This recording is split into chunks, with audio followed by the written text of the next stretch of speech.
নমস্কার বন্ধুরা, মালতী কিচেনে তোমাদের সবাইকে স্বাগত। আজ দেখো এই যে এঁচোড়, আজ আমি এঁচোড়ের কোপ্তা বানাবো।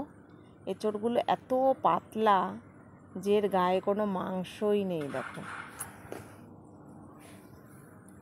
তো প্রথমে আমি এঁচোড়টা একটু সেদ্ধ করে নেব। প্রেসারে দিয়ে দিচ্ছি।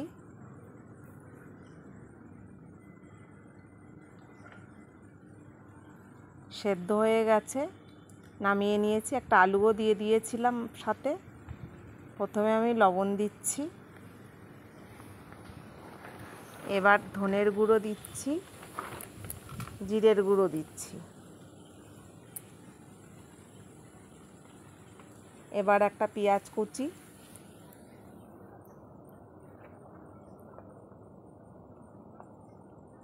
একটু আদা দিয়ে ভালো করে মেখে নিচ্ছি।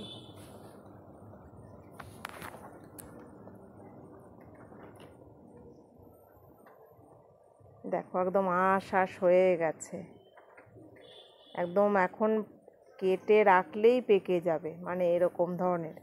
কিন্তু এঁচোড় এনেছে, ফেলে তো দিতে পারি না, তার জন্যই কোপ্তা বানাবো। এবার একটু চিনি দিয়ে দিচ্ছি, সামান্য লঙ্কার গুঁড়ো দিচ্ছি, একটা ডিম দিয়ে দিচ্ছি যাতে ছেড়ে না যায় কোপ্তাগুলো, আমি সেই কারণে একটা ডিম দিয়ে দিচ্ছি। আর নাহলে একটু বেশি করে ময়দা বা বেসন দিতে হবে। আমি বেশি ময়দা বা বেসন দেব না, সেই কারণে একটা ডিম দিলাম। আর এখানে যদি নিরামিষ হতো তাহলে ডিম বা পেঁয়াজের দরকার ছিল না।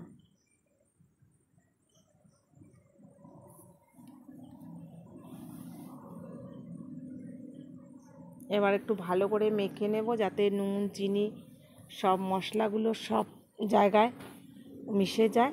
একটু ভালো করে মেখে নিতে হবে।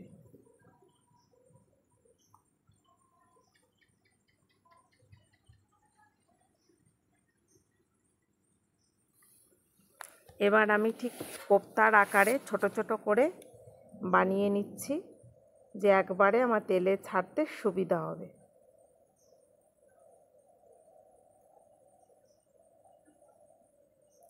এবার কড়াইতে আমি এখানে সাদা তেল বসিয়ে দিয়েছি, আর এই যে এক এক করে কোপ্তাগুলো আমি তেলে দিয়ে দিচ্ছি।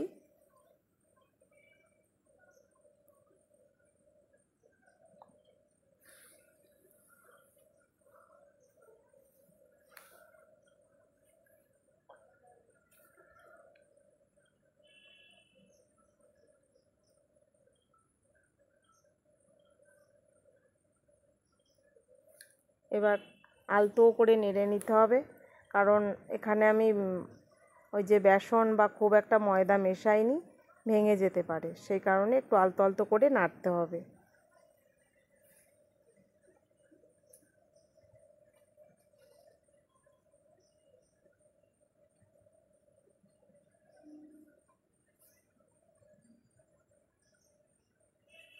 এবার সম্পূর্ণ কোপ্তাগুলো আমার ভাজা হয়ে গেছে, এবার তেল ছেঁকে তুলে নেব।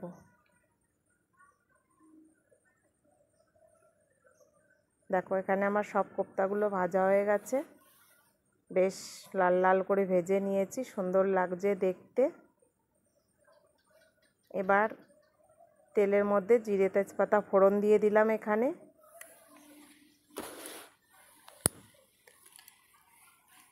আমি আলাদা করে আলু ভাজলাম না, একসঙ্গেই দিয়ে দিচ্ছি। একদম জিরে তেজপাতা ফোড়ন দিয়েই আলু দিয়ে দিলাম।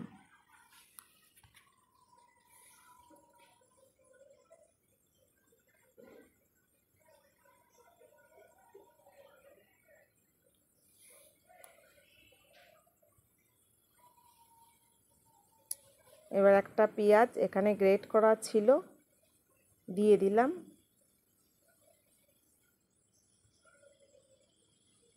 এই আলুর সঙ্গে পেঁয়াজটাও আমার কষানো হয়ে যাবে বা ভাজাও হয়ে যাবে।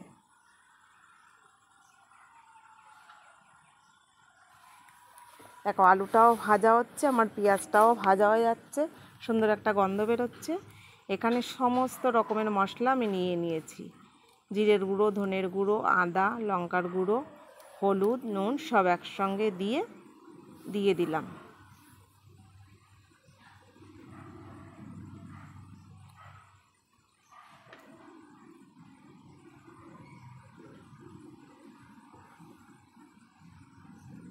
একটা টমেটো কুচি দিয়ে দিলাম।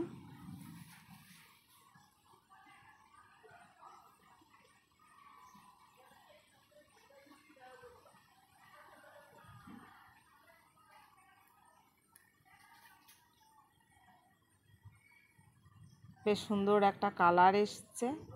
আমি দেখো এখানে আমি কিন্তু খুব বেশি তেল দিইনি।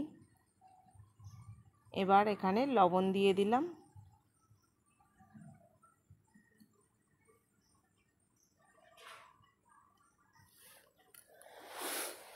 একটু ভালো করে কষিয়ে নেব।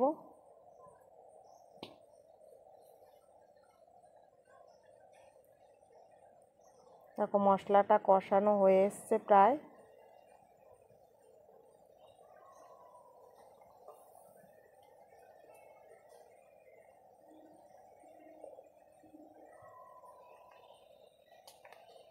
এবার আমি জল দিয়ে দিচ্ছি। এখানে গরম জল আর দিয়ে দিয়েছি। এবার ঝোলটা ফুটে গেলেই কোপ্তাগুলো আমি দিয়ে দেব। তো বন্ধুরা, তোমরা কি আমার ভিডিও কি দেখতে তোমাদের ভালো লাগছে না, নাকি তোমরা লাইক কমেন্ট শেয়ার কিছুই করো না? এই যে কোপ্তাগুলো দিয়ে দিয়েছি।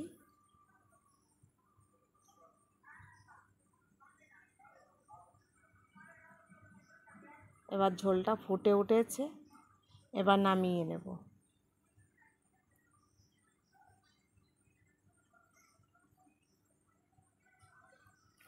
তো বন্ধুরা আবার বলছি, ভিডিওটা যদি ভালো লেগে থাকে লাইক কমেন্ট শেয়ার সাবস্ক্রাইব করে দিও। ফেসবুক পেজটাকে ফলো করে দিও। নতুন ভিডিও নিয়ে আসবো, পাশে থেকো। ধন্যবাদ।